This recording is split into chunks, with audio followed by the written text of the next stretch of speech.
Good morning and welcome to Peace Out, where we are all working together to learn how to peace out. And it's an everyday, all day long type of thing that we're learning how to do, right? And I think it's getting just a little bit easier. It should get easier. We should just be able to run to Him more quickly. We should be able to just trust Him faster with the stuff that gets put on our plate each day, take it off our plate each day, whatever we're going through, right?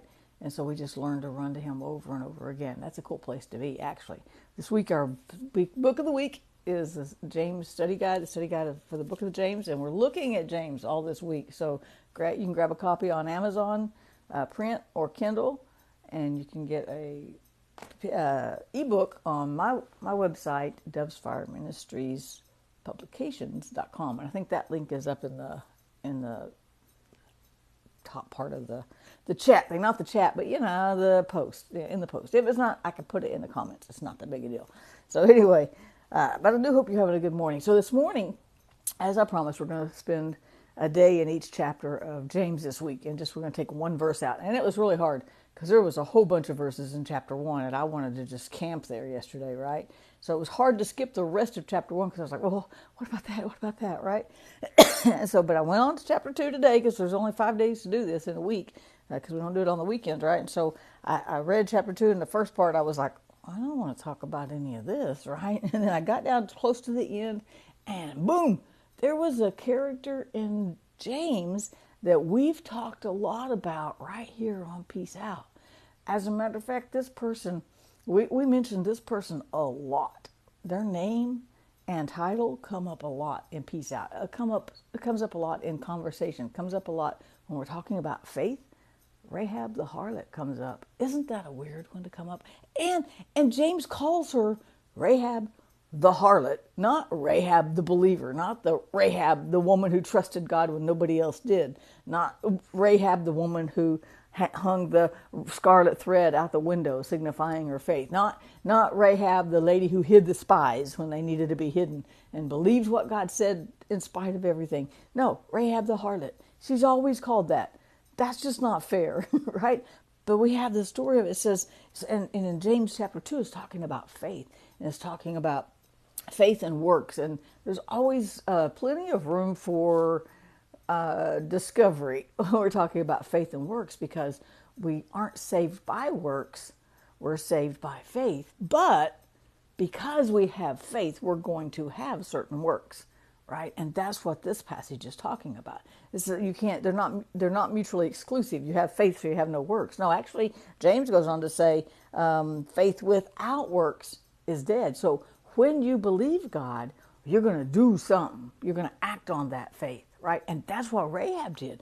In Joshua chapter 2, she had heard all these stories of a God who had come down and sent Moses to go get his people. She had heard all the stories about how he brought them across the Red Sea and then drowned Pharaoh's army in the water behind them. She had heard the stories of how when God sent them out to conquer, they conquered every single time. God never sent them into battle. God never sent anybody into battle to lose. So He hasn't set us here in this battle called life to lose. We're going to win because we have faith, right? And so here's Rahab, and she had heard all these stories, and she chose to believe, and she told the spies. She said, well, she had to find them first off and know when they were there. There was no social media. They didn't post, oh, we're fixing to go look, scope out Jericho. Go check out Jericho. And she's like, where are they? Here's my pen. Come meet me. I want to talk to you. There was none of that back then. It was all just divine appointment, right? And there's still that today. We just rely a little more on the technology than what we should sometimes. But anyways, but she looked them up and she said, you know what? I've heard all these stories, and I believe that your God's going to win this thing, and I want to be on your side. And so that's why she hid the spies. And when Jericho went down, her little apartment on the wall, that part of the wall with the scarlet thread hanging out, which was such a symbol of faith, right? I'm right here. I'm here, God, and I'm believing in you, is what that little scarlet thread said, right? That scarlet rope, whatever it was. And she was, that part of the wall didn't fall. And they went in and got her family. She and her family, because she went and told her family, come stay with me. We're going to be saved. God's going to wipe out Jericho, but we're going to be okay because we have faith. We're going to trust this God. Now, you know what? When we're scrolling Facebook a lot, we see all kinds of crazy stories, and I'm not even going to get into that today. But y'all know, right? Because you're on Facebook right now, so you know there's all kinds of crazy stuff. And we choose what to believe, right? We see some stories and go, I'm pretty sure AI created that. That is not real. And then we see some things, and some things are heart-wrenching. We saw some things this week about the Neelands, the Southern Gospel group who were killed in a plane crash. We see things like that. We see so many things go across our social media channels. No matter which ones you're on a lot or on a little, you're going to see all kinds of stories. And we choose what to believe. Rahab heard stories. They didn't have Facebook. They didn't have TikTok. They didn't even have a phone. They couldn't even call each other and compare notes, right? But they told stories. And it was a really, really, really, really slow version of our Facebook, right? And that stories got around, and they chose what to believe. And when she heard the stories of how God brought the children of Israel out of Egypt, she just believed them, right? And she acted on that faith. And that's what this passage is about. It's not about working a whole bunch to prove you have faith. It's just the things you're going to do because you have faith. And you know what?